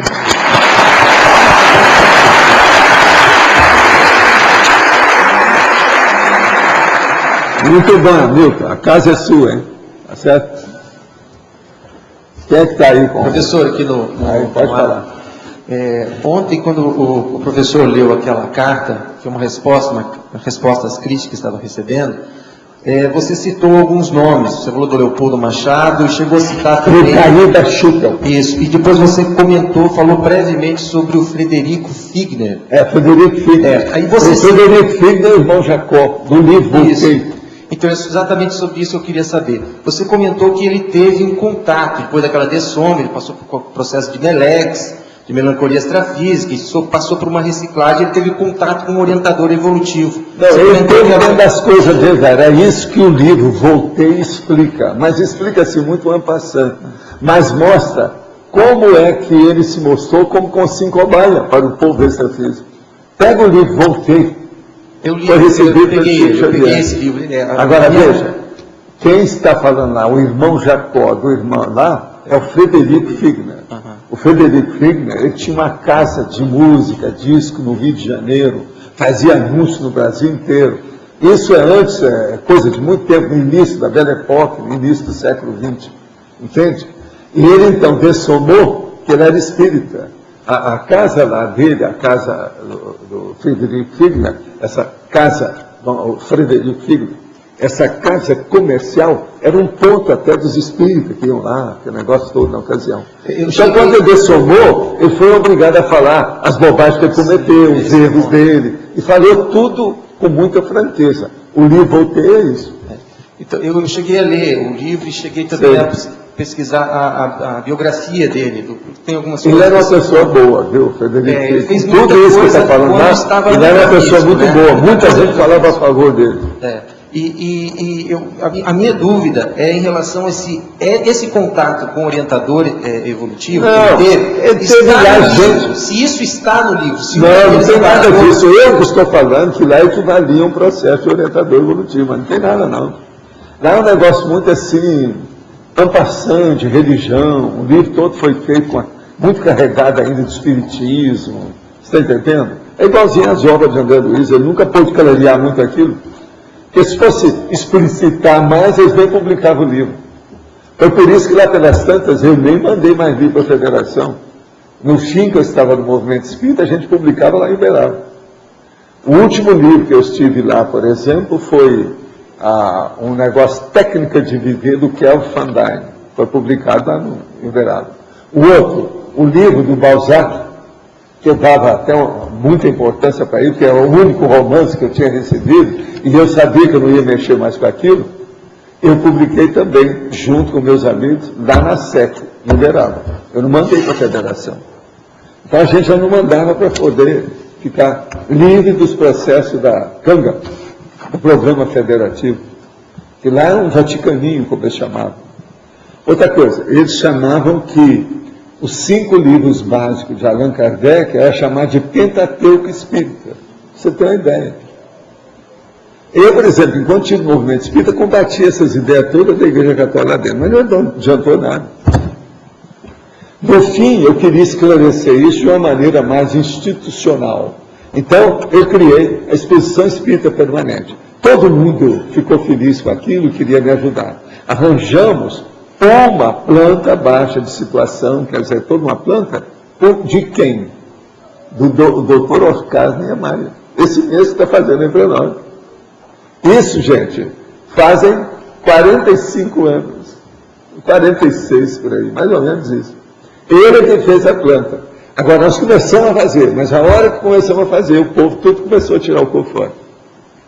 A hora que viu que aquilo ia mudar, que ia virar uma verdadeira universidade para expor a coisa, nós íamos ter debate, tudo quanto era jeito, fazer pesquisa, tudo quanto era jeito. A hora que eles viram aquele monte de pesquisa que tinha, que eu queria fazer, uma verdadeira holoteca dentro do processo da exposição. Eles viram aquilo, começaram a dar o conta, eu disse, então, ó, vocês agora ficam com o seu espiritismo, tchau para você. Foi uma das coisas que eu saí por causa disso. Não tinha mais ambiente para mim. Saía francesa, de fininho, mas era o jeito. Bom, aqui na Conscienciologia, você acha que ainda tem espaço, talvez no futuro, não sei, para algum tipo de literatura desse tipo extrafísica, tipo o Cristo Espera por Ti, ou alguma coisa assim? Ou isso... Não, tem, desde que a gente veja o calibre. Existe muita coisa nisso que ainda pode ser esclarecido. Outra coisa, não existe só essa espírita daqui, não. Existe uma opção de coisa dos médicos, por exemplo, dos Estados Unidos, da Inglaterra, que aqui no Brasil nem sempre eles publicam as coisas, mas precisaram publicar. O movimento espírita só nega muita coisa. Por exemplo, aquele livro do Camille Flammarion, que fala dos negócios, quando ele reconhece que ele estava errado, junto com Allan Kardec, isso nunca foi publicado em português. Agora, eu, como lia muito, eu acabava descobrindo aquilo que nunca veio aqui. Com isso, eu via a coisa antes, fora do espiritismo. Entende? Era um problema isso aí. Foi assim que eu cheguei a ser o processo da maxi-dissidência, para ver o problema da projeção. E depois, a conscienciologia. Agora, o que eu vejo é o seguinte, nós estamos caminhando no caminho que era do curso intermissivo. A diferença hoje nossa com o espiritismo é justamente os intermissivistas. Entende? Porque os espíritas deviam estar trabalhando com os intermissivistas. Eles não estão. Eles ficam trabalhando com J. Cristo, Allan Kardec. Entendeu? Fica tudo aquilo. Não adianta. Nós temos que ver o que está acontecendo para esclarecer. Agora, curso intermissivista, ou curso intermissivo, nada mais é do que a TARES, é a tarefa de esclarecimento. Em alto nível, a máxima que pode ter. Com isso, então, nós definimos o nosso destino. A tarefa de esclarecimento é falar a verdade, explicitar, ser transparente, a glasnost. É por isso que eu falo isso aqui todo dia. Professor, aqui. Então, de uma certa forma, no início, o senhor tinha um interesse em qualificar, em puxar o pessoal do espiritismo para ver se conseguia iniciar no trabalho. Quando eu estive lá, essa que era a ideia. Pessoal, já que eu vou embora mesmo, deixa eu tentar uma última oportunidade. Então, criei a Exposição Espírita Permanente. Depois, o negócio ficou da tal maneira, eu resolvi sair logo, a hora que me deram conta.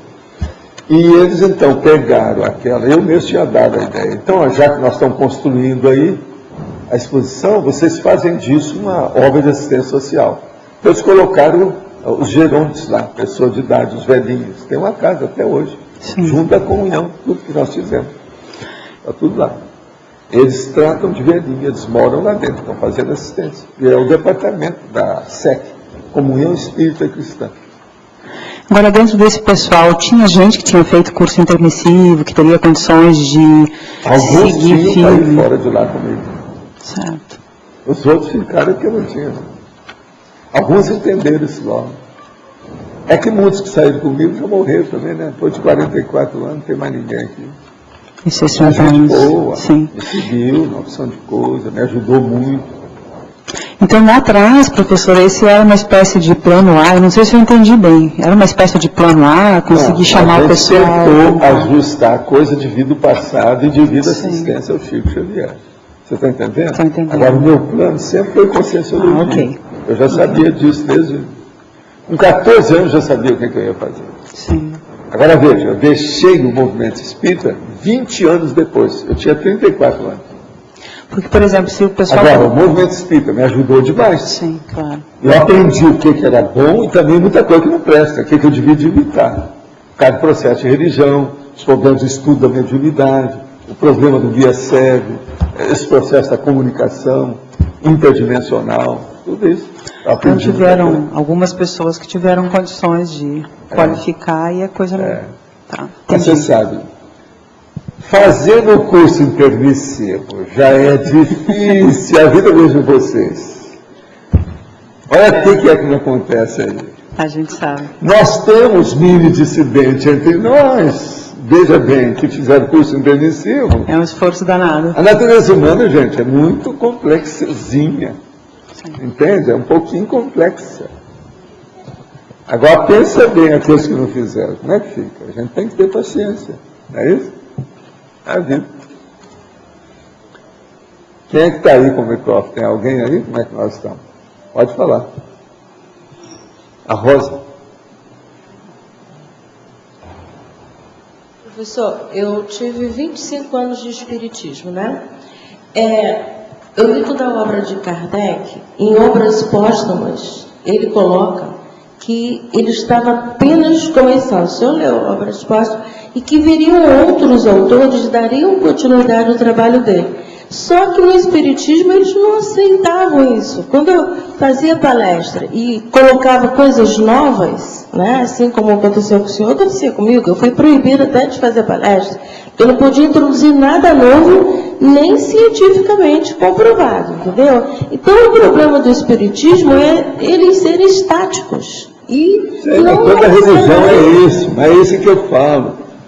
O movimento espírita no Brasil caminhou para a religião. A religião é estática, é dogmática. Assentou aquilo e acabou. Você não precisa fazer pesquisa, não precisa de nada. É seguir a tramitação daquelas práticas para você melhorar. E outra coisa, fora da caridade não há salvação. Só de falar a palavra caridade já mostra que você é superior àquele que você assiste.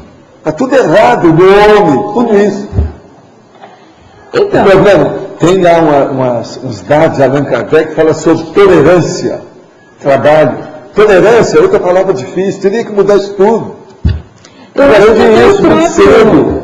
Examinando, você sabe, que eu olho tudo quanto é mínimo de palavra, significado, sentido, acepção. Então, a hora que eu vi isso, eu falei assim, tem um monte de coisa aqui para mudar nesse espiritismo, está tudo furado. O próprio Allan Kardec, né, se a gente tivesse a oportunidade de estar com ele, ele gostaria que muita coisa fosse mudada, né? Eu queria. Ele pesquisou por muito pouco tempo. Mas agora, ele errou numa coisa básica. O erro foi dele também, coitado. Mas é que ele estava doente. Ele estava com uma certa idade, aquele negócio cansado. O problema todo é o seguinte, ele errou aonde? Na hora que ele viu que a pressão em Paris e na França, sobre o movimento das mesas girantes e tudo aquilo, era muito forte, o que ele fez? Ele apelou para o J. Cristo, para o Evangelho. Então criou preces espíritas, depois o Evangelho segundo o Espiritismo. Nesse ponto, ele entrou no cristianismo. Ele jogou a toalha para a religião católica. Aí o negócio ficou tudo isso. Aí ninguém sabe se é filosofia, se é religião, se é ciência.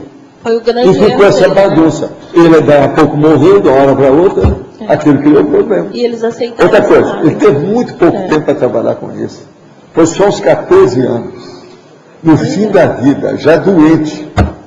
Como é que fica? Está muito difícil. Então, falta pesquisa. Espíritas, pesquisem, né? Isso é o mais importante. Agora, ele era sério em umas coisas. Tudo que ele andou estudando, ele procurava ter lógica, racionalidade, arranjava uma série de metáforas baseadas na química, na ciência que havia da época, tudo aquilo. Ele procurou explicitar as coisas bem claras. Agora, o Espiritismo é o livro dos Espíritos. O mais é muita bobagem. O livro dos Espíritos é que é a melhor coisinha que tem lá dentro. É isso que a gente tem que ver. E outra coisa, é no livro dos Espíritos que fala uma opção de coisa ali que se via, inclusive a projeção. A projeciologia está lá. É o capítulo da emancipação da alma, que é o processo da projeção consciente. Está tudo no livro dos Espíritos. Obrigada, professor. Então, os nossos comerciais, por favor. Obrigada. As pontuações da tertúlia de hoje foram 135 assinaturas no livro de presença, 20 perguntas presenciais, 23 perguntas respondidas online, 48 votos presenciais, 16 votos online. Hoje vamos ter 5 recados. Rosemary, formação de autores, Felipe e Alexandre, palestra dos Sheiks, Glinha, imersão processoterápica, Marcos, sessão pipoca, Sandra, terceira jornada de parapercepciologia. E antes, Cristiane vai dar um aviso. Boa tarde a todos. O aviso é em função do reparo na rede elétrica do CAE, que amanhã pela manhã o Holociclo e a Holoteca não vão estar abertos. Vão ficar fechados somente na parte da manhã, até o meio-dia. Na parte da tarde irá funcionar normalmente. Obrigada. Complementando, a livraria também não estará aberta amanhã em função dessa falta de energia. Pessoal, a gente gostaria de deixar um recado para as pessoas que têm interesse em deixar, né, uma obra escrita, conscienciológica, que vai favorecer o autorrevezamento futuro aí nas próximas existências. Nós estamos com mais uma turma do Formação de Autores. Esse é um curso modular, é um curso mais aprofundado, mais completo, com mais apresentação de técnicas, experiências, campos de escrita que nós temos em termos de escrita de obra conscienciológica. Então, as pessoas que tiverem interesse, elas podem se dirigir à recepção do CAE e efetivar suas inscrições. O curso começa agora, no primeiro final de semana de maio. Obrigada. Pessoal, nós estamos aqui para convidá-los mais uma vez para a palestra que nós vamos ter com os 2 sheiks árabes da nossa comunidade aqui de Foz do Iguaçu. Então, a palestra, os sheiks são Ahmad Mazioun e Sheikh Mohsin Al-Hassani. São os 2 sheiks aqui da comunidade que estarão fazendo essa palestra, certo? A palestra vai ser sábado que vem, dia 24, das 19 às 21 horas, lá no auditório do discernimento. Felipe ele vai dar mais detalhes sobre a palestra. Pessoal, nós fomos, na verdade, procurados pela comunidade islâmica, eles se interessaram em vir fazer uma palestra dentro da Conscienciologia, então não fomos nós que fomos buscar essa palestra. Eles também se disponibilizaram para doar alguns livros para a Islateca, então vão ser em torno de 20 livros específicos, livros em árabe, inclusive, que eles vão doar. Então o convite é para que nós possamos ir até a palestra, perguntar as informações que nós ainda temos dúvidas. Existe muita informação desencontrada sobre o próprio mundo árabe versus o mundo islâmico. Então eles vão estar aí dispostos a responder essas dúvidas. E a ideia é que a gente vá e faça um debate à altura, consiga argumentar e colocar também aí as nossas ideias dentro de um debate em alto nível. Nós vamos ter também uma esfirra que vai ser servida, né, um banquete, um coquetel de esfirras que vão ser servidos, e também para confraternização, que vão vir pessoas também relacionadas com a mesquita, com a religião islâmica, vão estar dentro do discernimento participando do evento. Então a gente espera a presença de todos aí, estão todos convidados. Vai ser dia 24, sábado que vem, a partir das 19 horas. Os sheiks vão vir à tarde no CAEC, eles querem conhecer tudo, a holoteca, o holociclo, e depois vamos para o discernimento para ocorrer a palestra. Obrigado. Boa tarde. Eu vim aqui representando a OIC, tá, para reforçar o convite da participação de todos no Imersão Progestoterápica do dia 30 de abril. Será um evento histórico, pois ele vai ser o primeiro curso no campus da OIC. Então a gente convida a todos para participarem desse momento histórico da OIC conosco. Obrigada. Gente, então, só para lembrar que hoje é o dia de questão de prática, tá? Hoje é dia, às 8 lá no discernimento, a vida de amigos online. Então não percam, tá? A gente comprou 10 sacos de pipoca, são 5 quilos da Premium, refrigerante, 5 pratas, tá? Estou esperando todo mundo lá. Obrigado. Boa tarde a todos, tertulianos e teletertulianos. O CEG convida para a terceira jornada de parapercepciologia e primeiro fórum de pesquisas das dinâmicas parapsíquicas, que vão ocorrer do dia 16 a 18 de julho de 2010. Então, quem tem interesse em estudar mais sobre o parapsiquismo, este evento visa estimular o intercâmbio em bases científicas da autoconscientização multidimensional a partir do emprego do parapsiquismo responsável e cosmoético, oferecendo exposições dos resultados das pesquisas individuais e grupais e espaços para debates sobre temas da parapercepciologia. Então, estão todos convidados. Lembramos que amanhã haverá tertúlias normalmente no horário habitual. E o verbete eleito para amanhã foi para encriptação, especialidade para encriptologia. Obrigada e boa tarde a todos.